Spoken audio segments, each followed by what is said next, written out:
Well, folks, welcome to one more edition of Politics Done Right. I'm Egberto Willis, your host. Thank you so kindly for being a part of the show. And yes, Michael Rudnin, you found out. Thank you so kindly for having me change it early on. I did forget to change it.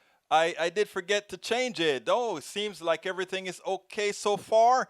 I want, as soon as anybody hear an echo or anything, I want you to tell me. That is how we're going to be able to figure this thing out. We pay a whole lot of money for these streaming softwares and all that good stuff, and we constantly have to figure things out. But you know what? It's not about the software.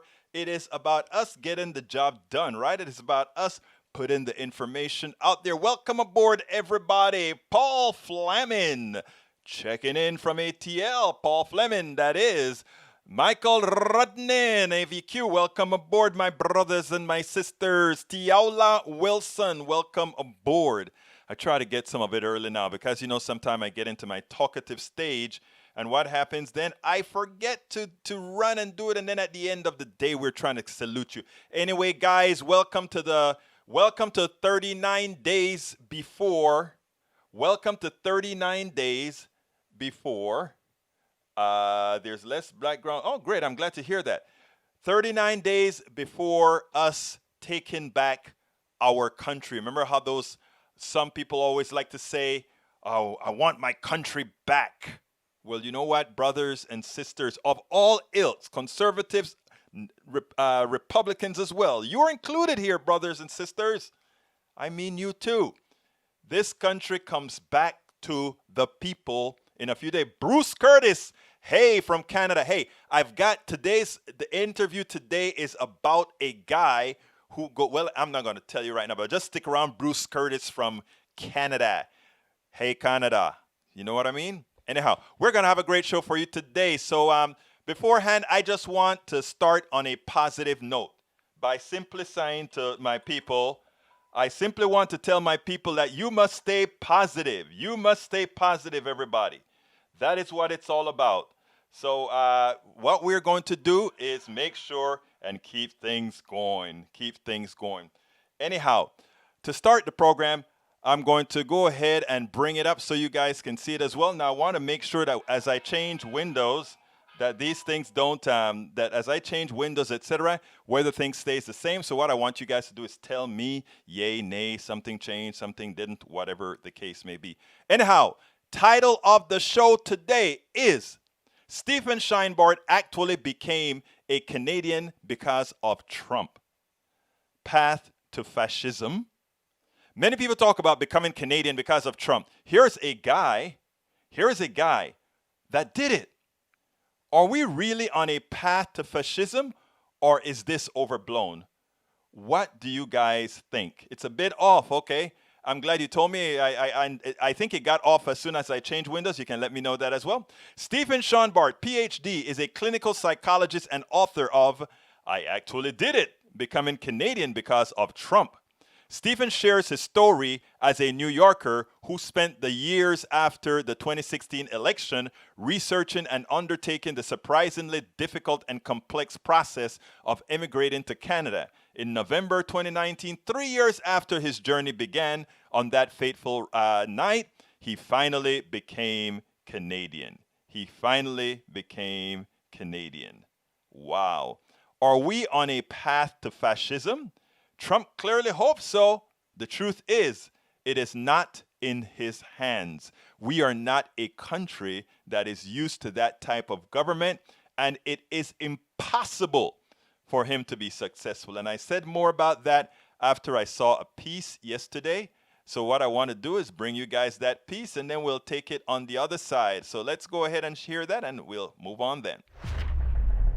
I want you to listen to what Michael Beschloss had to say. He's a presidential historian that appeared on Rachel Maddow, and then let's take it on the other side. Michael, watching the news over the last few days, there has been, I think, a little bit of a genuine freakout about the president's remarks that the election, by definition, right now, in advance, before we know what any results are, is illegitimate, it's fraudulent, that the ballots need to be stopped, that the ballots are out of control, that there won't be a transition of power, there will be a continuation of power because he's going to get rid of the ballots. I think there has been, for all the outrageous things he said, there has been a sort of genuine freak out about the president crossing a lot of new lines with this kind of rhetoric, particularly close to the election. Did any other president ever play with this kind of fire in advance of the votes being counted, talking about the election as something that ought to be disregarded?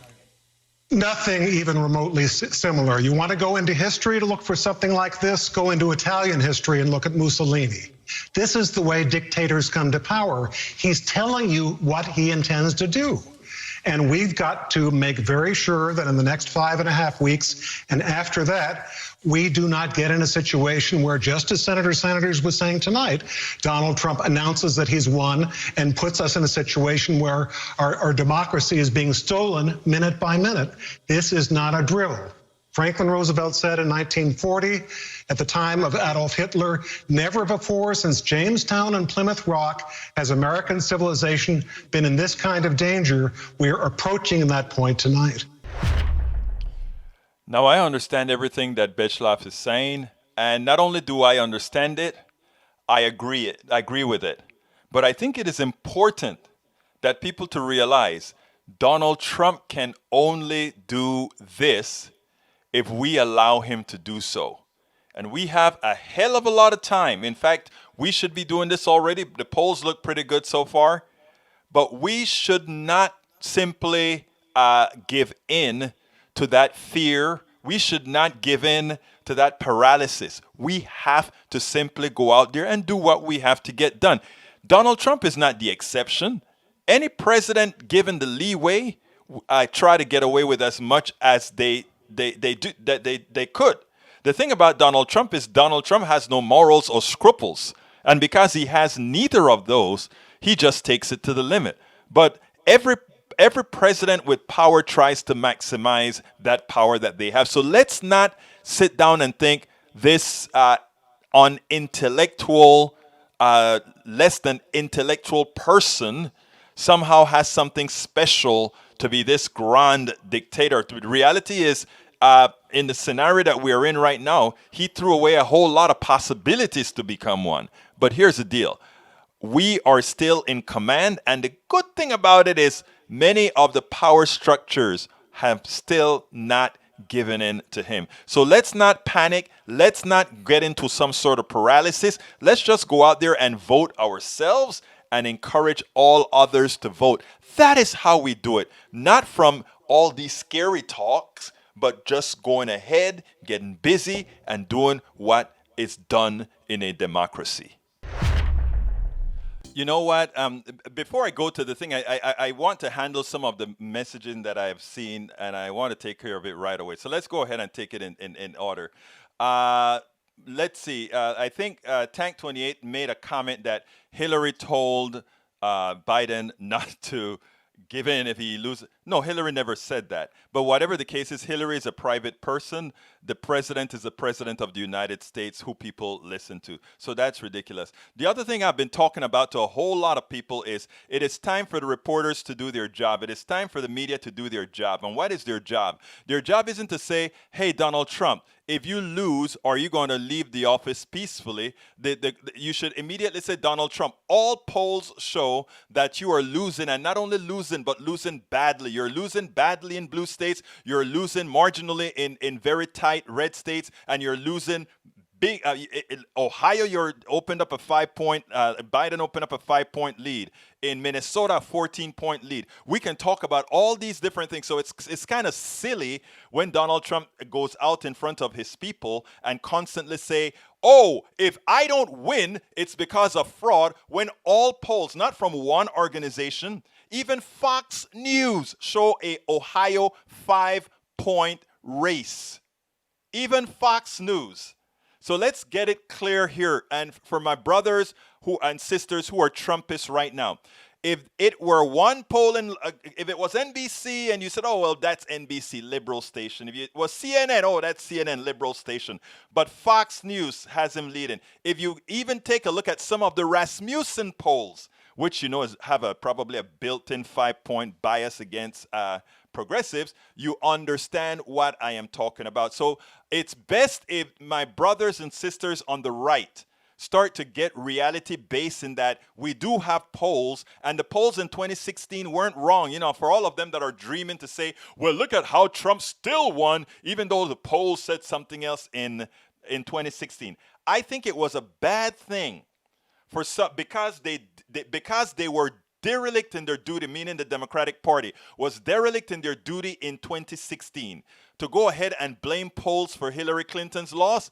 Actually was a bad thing, because it gives a lot of the current Trump supporters the idea that somehow these polls that have wide leads for Biden and all these other places can somehow be overcome, because look what he did with Hillary.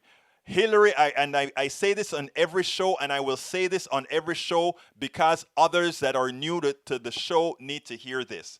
The polls during the Hillary Clinton 2016 race was not wrong. Hillary Clinton, in mostly every poll, came within the margin of error, and every poll has the margin of error. Right now, Biden is running outside of the margin of error in many, many polls. Again, he's at 50% and running outside the margin of error, and it's not only on polls that are done by NBC, MSNBC, CNN. It's also polls done by many universities, polls done by YouGov, and many other polls. That's an absolute statement. Donald Trump is losing. He's losing badly. And when he goes out there and fools his people, he's doing them harm. Just like he's doing them harm. I don't know if I'll be able to get this video. I was trying to tape this video before I got here. I don't think I'm going to be able to play it. But the problem is, you know what? Maybe I can play that. I can find a way to play that. I would like to play a video for you, because just like he plays his people that are going to all these rallies, Donald Trump has so many people now going to these rallies, right? Oh, without mask, and people say, oh, we just love Donald Trump, and that's why we're going to go maskless. That's why we're not going to have social distancing. But that is our Führer. That is our Führer, right? That is the guy who loves you. But here's the thing. Donald Trump doesn't even want to get close to you. The reporter goes up to Donald Trump, and I showed you guys that video a few days ago. Donald Trump goes up to that reporter and he says, hey, aren't you scared about getting the coronavirus, Brother Trump or President Trump? Aren't you scared about getting that virus? Oh, no, look, I'm up here. They're far away out there. The person I'm scared of right now is you, reporter. Why am I scared of you, reporter? Because you may be getting a bit too close, reporter. But he doesn't, but again, he's saying that, but he doesn't mind his own people being out there getting ill. People, can't you understand? I found that. I found it. I want to play this for you guys because I found it. This is your president. This is the guy you guys worship. Check this out. Let's see. Hope it's going to give me a commercial in the beginning, but I'll stop it in the middle, and then we'll get it. Here it is. There we go.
attendees, many of them not wearing masks. One night after people lined up shoulder to shoulder for an outdoor rally in the northern part of the state. Now, the president was openly defying state rules which prohibit gatherings in groups larger than 50 people. Nevada's governor calling the decision to hold the rallies, quote, reckless and selfish.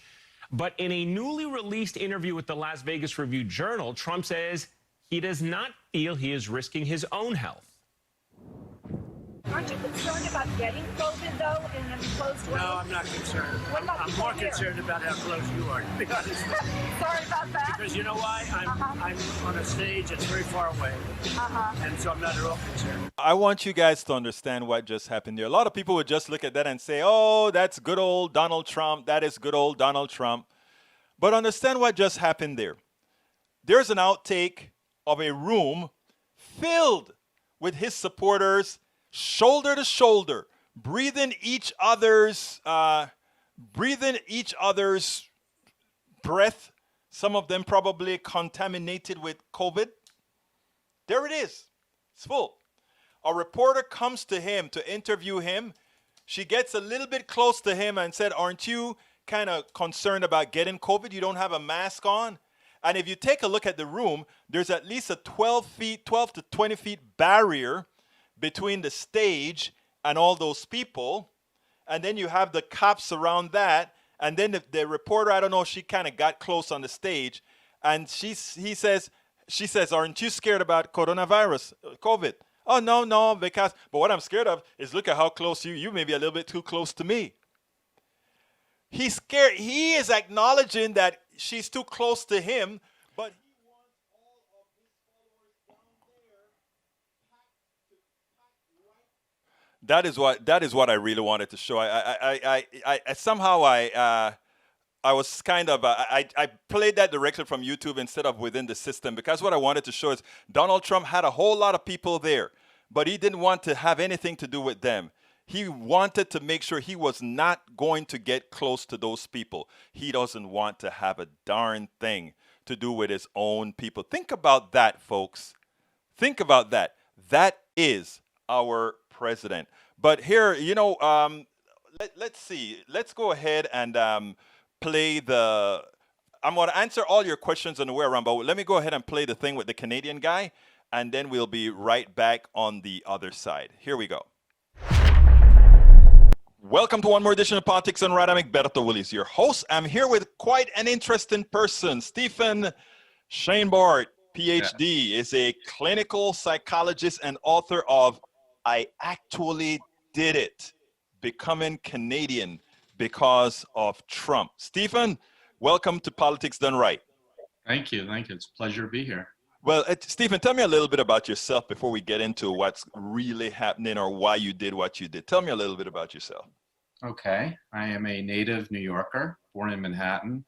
I've lived my entire life until January in New York, Manhattan, 20 years in Brooklyn, the Bronx, Long Island, a whole region. And in January, I moved full-time to Toronto after working on becoming a Canadian citizen ever since the 2016 election. Now, so did you always have plans to become a Canadian, or did Donald Trump simply trigger that move? I never thought about becoming Canadian, and that's why the book is called Becoming Canadian Because of Trump. I always liked Canada, like a lot of liberal blue state people like it, but never thought about moving there. But then I thought, if this guy wins for the election, if Trump wins, I'm going to consider, like a lot of Americans, consider the possibility of becoming a Canadian citizen. I didn't even know it was possible or not. I just knew I wanted a backup option, and I started exploring it the day after the election. Now, what do you do? Oh, what do I do? Yeah, for a living. I mean, you were a psychologist here in the United States. I don't know that you were board registered in Canada or anything, right? No, I was not, and that was a big part of my journey. No, I'm a psychologist in private practice. I had a private practice in Manhattan, 20 years, and I had to spend my first year after the election just becoming licensed, or what they call registered, in Ontario as a psychologist. And that was a whole process in itself. I had to prove, after 20 years of experience, all they seemed to care about was how many hours I had on seeing patients in my internship in 1989, and it was so bureaucratic. I got stuck on that, even though they didn't really care that I was practicing 20 years. But I got through it. I got registered in Ontario, and then I was able to start working in Canada. And then I had to do 1 year of Canadian work experience as a psychologist to qualify for Canadian permanent residency. So it was all a sequence. Wait. So I tell you what, it's for those people who are scared, you know what, right now, and they may Yeah. be saying, I'm going to become a Canadian. I'm going to Canada. You know, you have a lot of people saying that even now, in Yeah. as much as I know you watch the American news over there, and you Yeah. see that Trump is pretty much losing badly, but there's a whole lot of shenanigans that may go down into making the United States what we normally refer to as a banana republic. So Yeah. Yeah. tell me a little bit about what does it take to become a Canadian citizen? Right. Well, in the book, I talk a lot about what it takes. I even have a section written by a Canadian immigration attorney about the different pathways towards citizenship. But I do think a lot of Americans have this, not all, but a lot have this misunderstanding. They think they can just pick up and move to Canada, and Canada's practically the same as the United States, and it's all very easy. And nothing could be further from the truth. Canada, in some ways, is even more strict than the US in terms of letting in citizens. And you have to meet a lot of their requirements. They want to know you can contribute to their economy. They want to know that you get, in the way I did it, it's called express entry.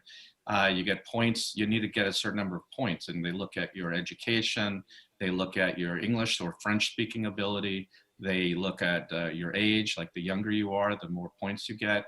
It's not easy, and they won't accept everybody, and it's like, it's its own country, just like any other country. It's not just a sort of a colony of the US, and they have their own criteria, and some people aren't going to be allowed in, and other people, it took me 3 years to complete it. And So when did you start? Right after 2016 election? Or? Yeah, the night of the election, after it was clear he was being elected, I had a long phone call to my sister, and I said, can I really do this? Because I thought if he does win, I'm going to look into it. And I have a son, a 15-year-old son in New York, and I had a lot of feelings about it. I didn't take it lightly, but it's all discussed in my book about why I made this decision, and how I really was so concerned. I know this guy. Native New Yorkers know this guy. You know, we know him well before he went to politics, and he's not a good character. Well, I mean, he's kind of displaying that right now, as it turns out. Now, tell us a little bit about Canada through your eyes. I mean, you left, I imagine you renounced your U.S. citizenship, or do you have dual citizenship? No, that's not, no, I have dual citizenship. I don't think I would have done it if I had to renounce it. A lot of people say, well, don't you feel you're kind of a traitor to the country? And I say no, because I didn't renounce my American citizenship. I'm voting, I'm working to support Biden, I'm active in the election. So I have the best of both worlds, the way I see it. Oh, wait, so are you a Canadian citizen? I'm a Canadian permanent resident at this point, which is like a green card. It's almost like a citizen. I have Canadian health care. I have everything. The only thing is I can't vote, but I can own my own business. I can stay in Canada the rest of my life. It's not tied to a job. And the next step in about 1.5 years is I'll become a full citizen of both countries. Okay, so it's not required by Canadian law to renounce your former... No, there are thousands and thousands of dual American Canadian citizens. Yeah, well, I mean, so when did you start writing this book before you actually got settled, or did you start doing it as a process? In other words, I went through this step, I write this chapter. Actually, I don't think I got the memo with the chapters in the book, which I usually have, but I got your info so quickly, and it was a subject that I really wanted to cover, because especially with Donald Trump right now talking about calling in the military and I mean, I don't know how much you're following in American politics. Very much. Are you kidding? Completely. Well, I mean, the latest thing today is that they found out now that he's starting to think about, if he loses the election, call it pretty much declaring martial law, which I mean, it is simply amazing. Terrifying. That as a country, we are talking about issues like that. I agree. I don't know if people really understand the danger of this. We've never had a president who just refuses to accept and agree with the democratic process. And now we do, for the first time, someone who won't do it. I have a friend who's a professor of history at Cornell, Lawrence Glickman, and I said, have we ever had a president that refuses to accept the results of a democratic election? He said no. And now we may very well have. This is very different and very bad. From your And point, I'm sorry, go ahead.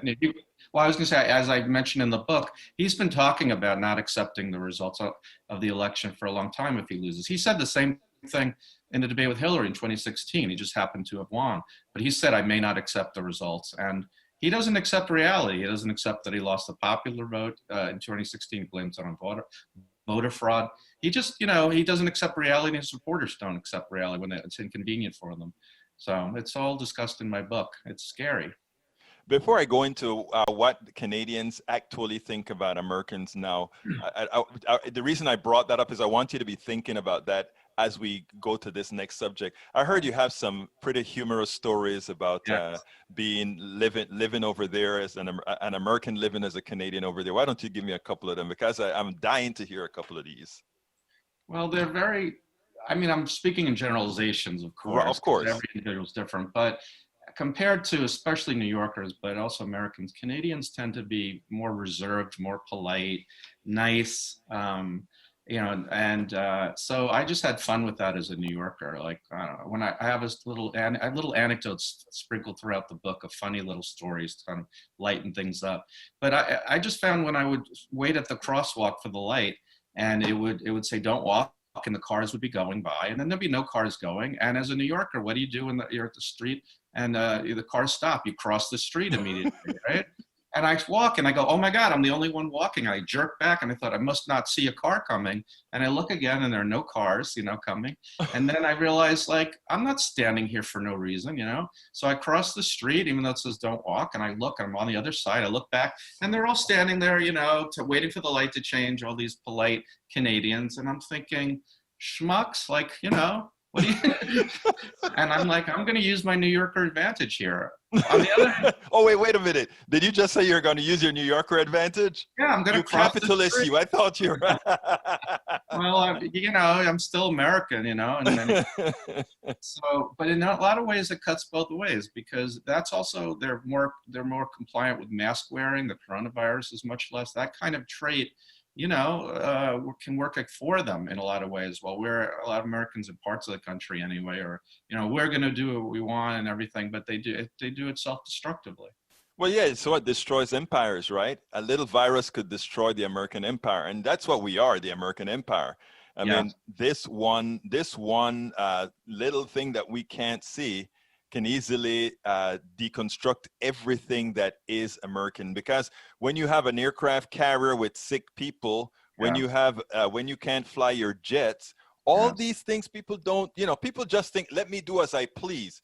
Yeah. Doing as you please in Corpus Christi puts the Navy at risk. Doing as you please in Virginia or San Diego or these different places puts your Navy. Right. And in other places, so I mean, this thing about I want to have my independent freedom is sort of a ridiculous stance. And it's interesting that you're in Canada, and I don't think they feel any less democratic than we do they? No, not at all. I think these days more of the people value democracy than some Americans do. I mean, a lot of the Trump supporters are 40% or whatever. They have higher rates of believing in authoritarianism and a leader, having a strong leader at the expense of democracy.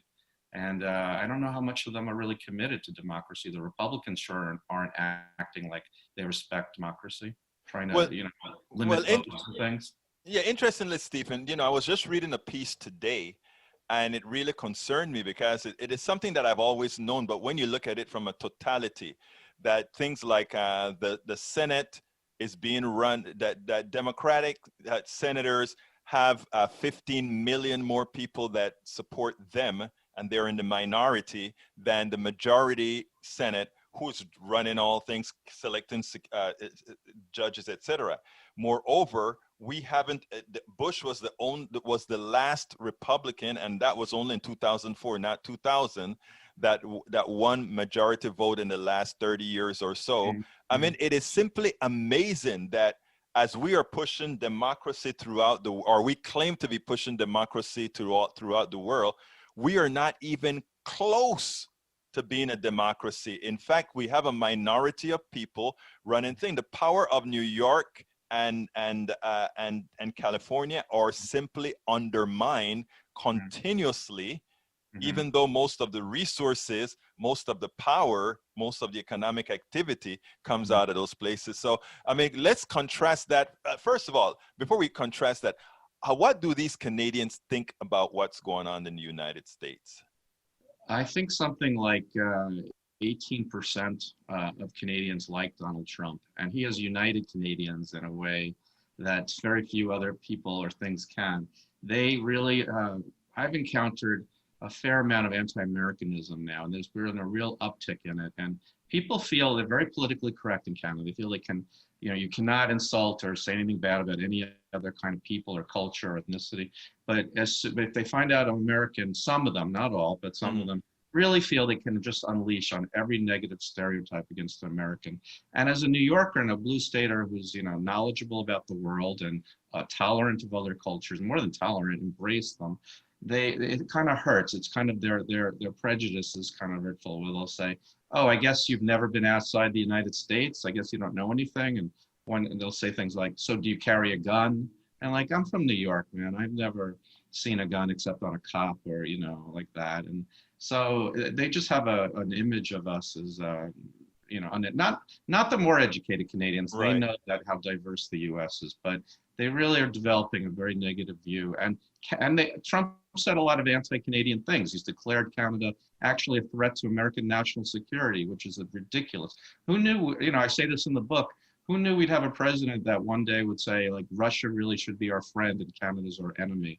And half the country agrees with, goes along with whatever he says. Wait, let's correct that though. Let's not, that is a media's notion that half the country, let's say 37% of the country. Okay, yes, you're right, okay.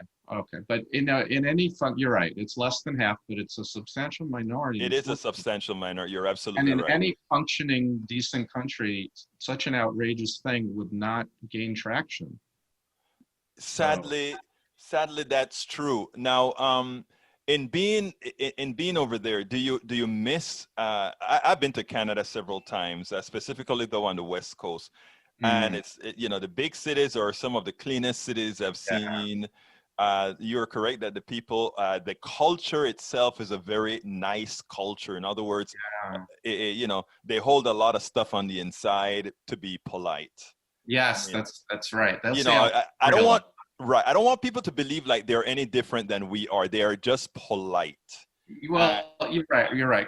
What I've noticed is I think they are nice on the level of strangers or acquaintances in society, which is actually very nice, as people will hold the door for you. I once was late at the airport and I was going to miss my flight, and they just actually allowed me, each person, to go ahead of them on the line, very friendly, to move ahead so I could make my flight, which really wouldn't happen too much in New York. So in that level, they really are nice and kinder. But I was fooled because I thought once you get to know them in more depth and more personally, they'll continue to be kinder. But then I realized, like, they're just like everybody else. No, people are people. Yeah.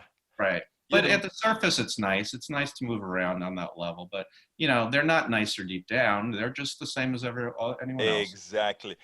But what it shows, though, is that, we have a tendency, the way you treat people, even though it doesn't go to the heart, right? It actually makes society function. Exactly. And that's the big difference. So I feel better and safer here. I think they're just more civilized in that way. Right. Not necessarily better people, but they're not going to do as much crazy things.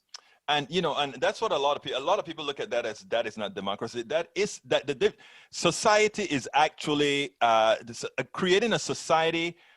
You means restricting a bit of individualism, a bit of democracy, so that we can all coexist in such a manner that we have a society. Exactly. And it's so hard. Those people on the right, sometimes the right, I wonder if it is best for them to see what a society would look like entirely governed in that manner. Because you're, as a Canadian resident and working with Canadians now, you've seen it. Yeah, we're all the same, but when we live within a particular construct of how we interact with people, it creates a livable society, a polite society. Well, I've seen it. Canada has something like 1/4 of the coronavirus rate of the United States. I've seen it, but there's a lot less dead people here because they take their responsibilities as citizens seriously. They're not just like, I can do what I want with my freedom, even if it means hurting other people. No. That doesn't compute. Now, tell us a little bit, since I have you here, you're on a political show, etc. What should the Americans like to fool themselves about knowing history, which most, unfortunately, I'm originally from Central America, Panama. We had to learn European history, American history, South America. We had to learn everything. We had to learn the capitals of the entire world, that sort of a thing. Something that isn't promoted by superpowers, right? You are you run things. You don't really have to. But those of us that are in these different countries, we have to know the rest of the world. Right. As much as Canada is right to the north of us, very few people understand Canadian history as it relates to us. In about 2 minutes or so, what can you tell us? Well, I think the origins of Canada and the origins of the United States really shed a lot of light on the differences in the culture between the two countries. The United States had a revolution, right, in 1776 to break free of Great Britain. And Canada was also a colony of Great Britain. And so we had this revolution to become independent. We have this independent spirit, which I think has a lot of benefits, actually. There's like pros and cons, but it's nice with the first colony to ever break free from the mother country in the history of the world. It's first country since the Roman Republic to restore democracy to the world. I mean, in the way they had it back then, it was only white men, property 12% of the population, yeah. But it still was, compared to everyone else, was just kings and queens. It was a start, you know. And then we built upon that and expanded it, and we're still in the process of expanding that, you know. Hopefully, although I don't know where the way things are going. We're going to get rid of Trump this time, my brother. I promise you that. But go ahead. But Canada, yeah. Well, I hope you're right. We're doing everything we can, right? Absolutely. Canada stayed a part of Great Britain until 1867, and it never had a violent revolution. It just kind of over 100 years after, or 90 years maybe after the U.S. Declared independence, they negotiated in increments, a bit at a time, their independence from Great Britain. They did it peacefully, and they did it, you know, they were able to, and I'm not saying it's good or bad, it's different. They were just able to do it that way, a bit at a time, and then they became their own country. And so this kind of approach, the U.S. is more dynamic, more bold, sometimes more dangerous, more violent, more aggressive, you know, so it reflects on the culture of the people. In Canada, it's more orderly, less bold, but more kind of civilized, if you will, in a way. And sometimes it cuts against the U.S. in that the people will wear masks more in Canada. They'll comply, and it's a safer place, you know. And sometimes it's more leads to the benefit of the U.S. in that there's more dynamism there and more initiative. And but you know, let me debate you on that a bit. And I want you to, and I really want somebody to say otherwise. If I mean, you know, this is politics and right. You can say whatever the hell you want to say on politics and right, but I don't know that from an innovation standpoint or any of these standpoints, not, you know, in other words, innovation and all these things, not talking about taking property and all of that. Are they really any less advanced than we are, let's say, with the innovative spirit as you see it? Well, I wouldn't say they're less advanced because they're using the same technologies. It's the same exact thing. In fact, in some ways, they're more advanced, like going on the subway. You don't have to put your card in the thing. It's just tap. It's all right. Paying for things. It's even, you don't even have to make physical contact. It just reads your card. There's a lot of advantages technologically. Right. But in terms of like which company, Google, and, you know, where the light bulb was invented, where major breakthroughs come through, landing a man on the moon, things like that, the U.S. has kind of led the way, and then other countries adapt. That's not true, of course it's not true 100%. And there are innovations in Canada, and I'm speaking in very vague terms. Oh yeah, right. I'm just saying the boldness and the initiative, for better or for worse, is more the U.S. and the more orderly, like the saying in the Canadian, I think, Constitution is good government. They want to have good government. Yes. The U.S. is more about like the pursuit of happiness. It's even in the mission statements of each country is a little different, and they're both great. You know, everybody needs both. Yeah, I mean, I am here in the United States, right? I mean, I could have chosen any other country to go to, and I picked the United States because the United States sells itself as a bastion of freedom, and you can do just about anything. And I came here and did just about anything. But I think a lot of people would realize that you going to Canada, you are exceptional. I'm coming here to some extent. There's something above the average, let's say, Panamanian, because I was able to get here. There's something about you above the average American because you found a way to make yourself more happy by leaving America. Very few people could do that. But society isn't made for you and me or for all those other people that have the wherewithal to have accomplished these things. Society is really made for society, an orderly thing so that everybody can have that same pursuit. And that is what in my utopic belief, that is what sometimes I wonder, how do we get there? You had the ability to run, I had the ability to run. How can we actually do something to better it for everybody? You see what I'm saying? Yeah, of course. So I mean, but anyhow, I think a lot of people would like to know how to do what you did. If somebody decided that after, well, I'm not even going to say it's going to happen after 2020, because I think Biden is going to win big. I think it's going to be a landslide like nobody even thought. I think the pollsters are being very, very cautious right now because they thought they were wrong in 2016, even though they were not wrong in 2016. That's for another day. But I mean, if somebody later on, maybe the next tyrant that comes wants to go to Canada, what are the steps that you tell them to do like that? Well, first, I just want to briefly say, it looks like Biden's going to win, and that hopefully, I think, there's a good chance of that. But a lot of people say, well, won't you feel silly have done this if Trump loses and everything will go back to normal, everything will be fine?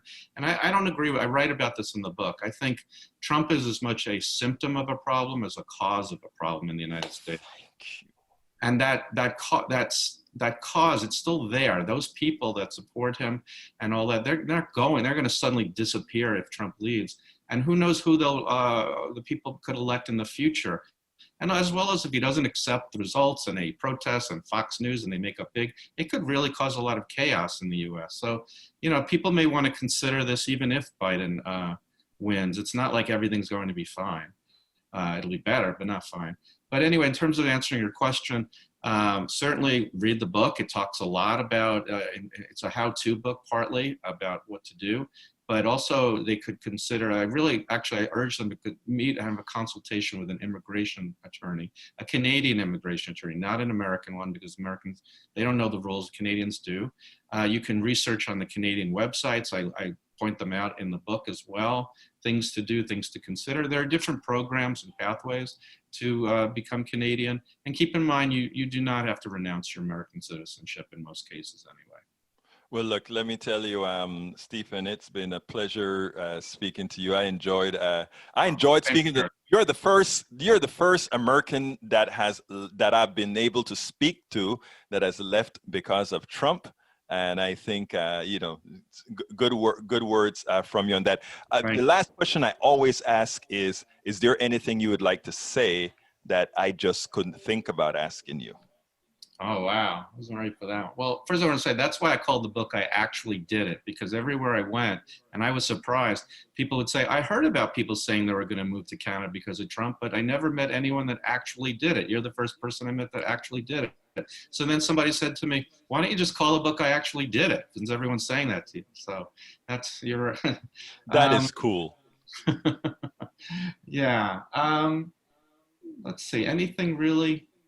No, let's just hold to our democratic values and fight the good fight. And you can do that whether you move to Canada or not move to Canada. The important thing is to, and in fact, one thing I said is I don't really feel so much that I left America. I feel like America left me, and I'm still supporting America. And America's not so much of a place as it is an idea and a value, and that can be practiced anywhere. And frankly, these days, maybe it's being practiced a little more faithfully in Canada than America, and we need to restore that back in America. Stephen Shainbart, clinical psychologist and the author of I Actually Did It, Becoming Canadian Because of Trump. It was my pleasure to have you on Politics Done Right. Pleasure for me too. Thank you very much. Well, folks, I hope you like that. But the first person I got to get to is my good friend. Thank you for that super chat. Let's give the big hand today for Dimitri OG. He gave us a super chat on YouTube. Thank you so kindly for that super chat. And since you opened the door for that, for all my great people, whether you are there on Facebook or anywhere else, may I suggest that you go ahead if you're on YouTube right now. Click that join button and join our team, just like Bridge MCP did yesterday. So why don't you click that join button? And as I see that red thing come up, I'll call you out. And by the way, folks, let's see. I want to answer some of those questions, but let me go ahead and put that YouTube link in here first, if it'll even take it. Right now, it doesn't want to take it. So what we're going to do is say, hey, guys, it doesn't want to take it. So what I'm going to do is go ahead and start talking to you about these messages that you have here, which you have quite a bit. Guys, what do you want to do to me? Do you want to come here and get over 100 messages again? But that's good. I'm not complaining. All right, let's see. Hold on one second. Oops, I sent it to the wrong place. All right, let's see. It looks like it's only taken for you. Okay, here's the deal. If you guys want to support us on YouTube so that you can participate in our October 3rd YouTube Squamish, it's still not doing. You know something, guys? Yours truly is foolish. It's his fault. It's his fault. It's my fault. Nobody else's fault but mine. Click on that link right there and become a member via YouTube. It's cheap. And whenever we have our live chats on YouTube and live stuff on YouTube, you'll participate in it with us, and we can have some interchanges, all that good stuff, including our special invites on not only on YouTube, but also on what that stuff is called again. Okay, I hope you read this. While I agree with the last point that this is from Rudnin. While I agree with the last point that the key is to link racism and class conflict, I don't have a good answer to the rest of this and need some perspective on it. Progressives commonly categorize Latinos as people of color, no doubt partly because progressive Latinos see the group that way and encourage others to do so as well. Certainly, we both took the perspective for granted. Yet, in our survey, only 1 in 4 Hispanics saw the group as people of color. In contrast, the majority rejected that designation. They preferred to see Hispanics as a group integrated into the American mainstream, one not overly bound by racial constraints, but instead able to get ahead through hard work. The minority of Latinos who saw the group as people of color were more liberal in their views regarding government and the economy, and strongly preferred democratic messages to the dog whistles messages. For the majority of Latinos, however, the standard democratic frames tied or lost the racial fear message. In other words, Mr. Trump's competitiveness among Latinos is real, but our research also suggests good news. There is winning message Mr. Biden and his party can deliver that resonates with most Hispanics, no matter how they conceptualize. Okay, let me give you the definitive answer there, brother. I am a Latino, okay? But there are blue-eyed, blonde Latinos from Panama, Mexico, and anywhere else. There are indigenous Latinos. Latino is just a catch-all for people who speak Spanish that are not from Spain. Okay? Hispanic, however, are the people from Spain. So it's all they all screwed it up, even on the census form when they say, are you Hispanic? Are you Latino? What are you? Etc. The fact is, Latino is just a bunch of people they throw. So they call me an Afro-Latino. They call somebody a Greco-Latino, all that kind of Latino, Mexican Latino. All these different flavors of Latino occur, but we were just throwaway. Not to call me just African-American, because I'm not African-American by definition. I'm Latino, Black Latino by definition. And so it is a misnomer, and the same issues you have in America as a country, meaning the racial divide within America, that same racial divide occurs within Latinos. We don't speak about it that much because the one true thing about Latinos, if you go to the Latino countries, they don't talk about race. We know about race, but they don't talk about race. If you hear about Ricardo Miró and all these other people, you don't really know what race they are, right? But the common knowledge of the master-slave relationship that occurred in the French areas, in the Portuguese areas, in all these areas, they still exist.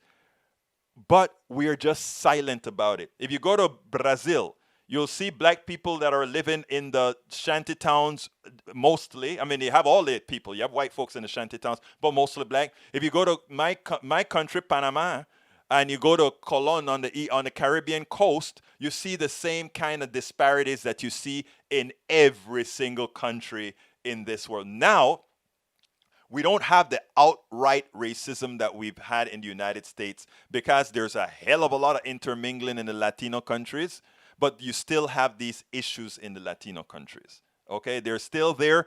They're not quite spoken about as often.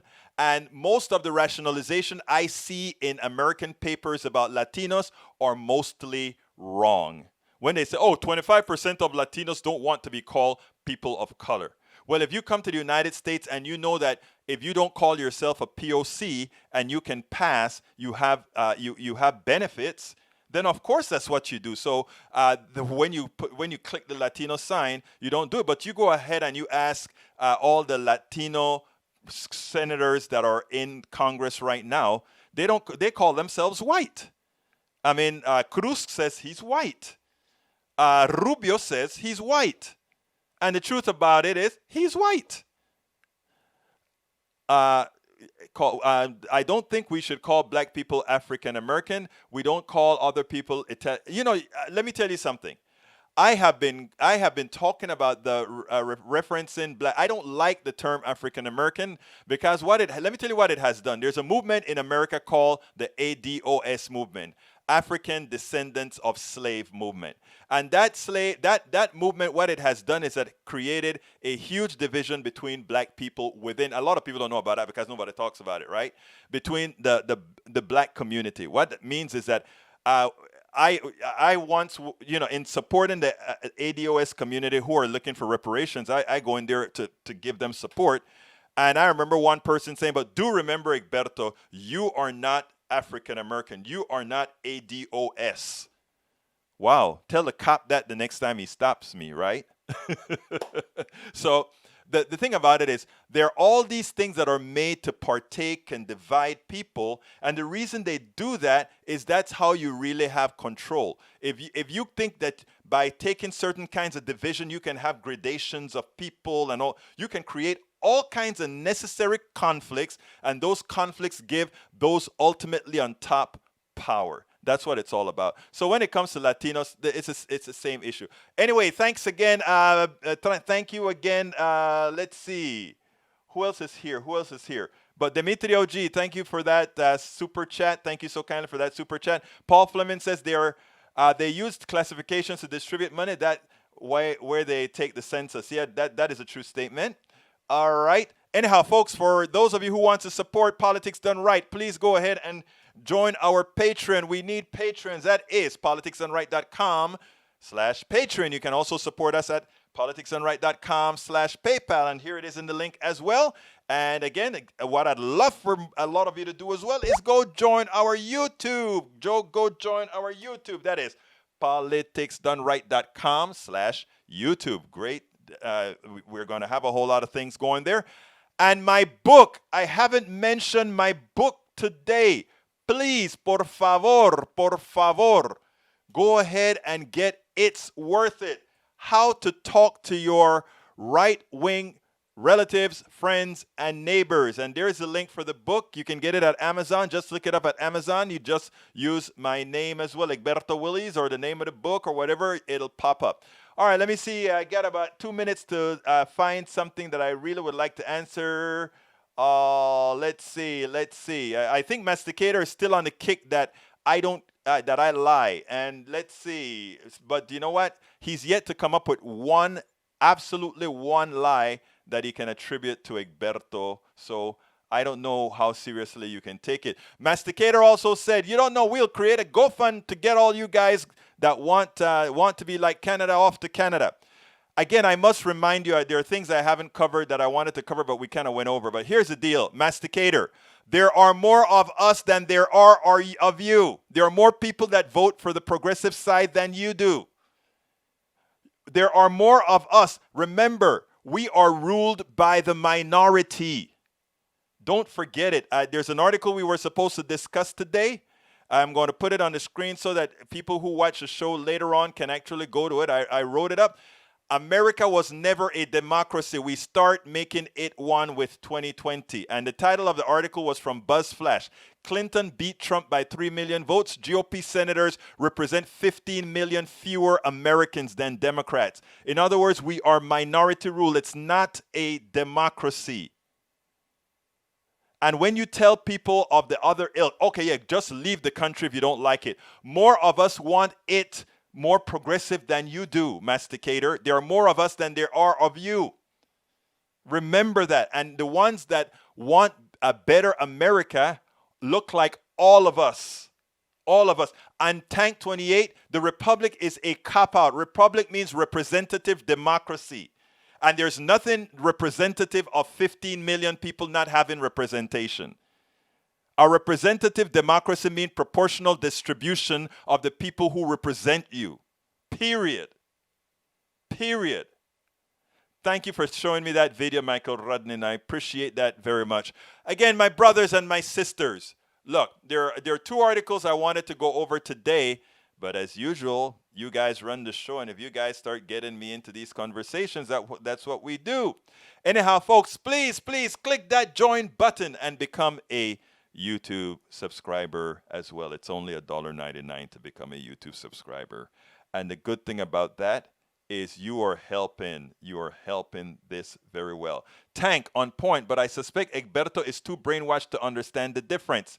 No, you, my dear masticator, don't understand. Representative democracy doesn't mean representative by state. A republic don't mean a little state should have 2 senators and a big state have 2 senators. That is not representative democracy. That doesn't represent, that's representative of a state. It's not representative of the people. Let's get that in your cráneos, por favor. It is important that you understand that. And when Americans start to understand that, the problem is many Americans don't understand how they are disenfranchised by what the founders did initially. And we have been franchising them over and over again. We started to give women the vote. We started to make sure that you didn't have to have territory to vote. We started to make sure that people of color could vote. We have changed the Constitution from being representative of 12% to being representative of an even larger class. So folks, don't let that crap about, oh, it's a representative democracy so we can have minority rule. Absolutely not. You should never have minority rule. Sans the Bill of Rights. Now, the Bill of Rights says we have rights that are inalienable and we can't allow the majority to take those rights. But everything else should be democratic. Everything else should be democratic. My name is Egberto Willies. This is Politics Unlight. I love you guys. I really, really do. And you know what? I am what again? I am out. I'm Egberto Willies, host of Politics Done Right, an independent news program. I post several news videos of interest every day. I ask you so kindly to subscribe to my channel and please leave me some comments. Thank you very much.